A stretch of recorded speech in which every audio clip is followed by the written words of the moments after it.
Slovensko značku Tokaj nestratilo, stala sa len chyba pri jej zápise do elektronického registra. Od 26.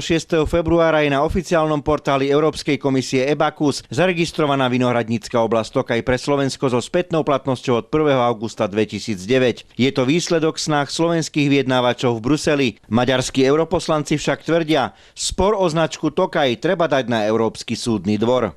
Bola by obrovská chyba, keby sme nedeklarovali Európe, že my chceme Tokaj. Máme ho tu, je vynikajúci a nedáme si ho zobrať.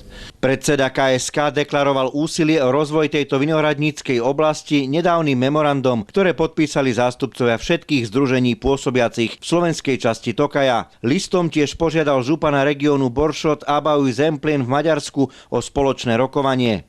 Aby sme pomohli Slovenskej republike a ministerstvu pôdohospodárstva v tom procese udržania, značky udržania názvu, aby to pochopili možno aj naši susedia, priatelia na druhej strane hranice.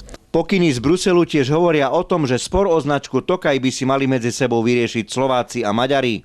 Nebolo ešte rozhodnuté, teda o ochrannej značke Tokaj, ktorá sa má používať na výrobky, pretože tu musí dôjsť k spoločnej dohode medzi Maďarskom a Slovenskom.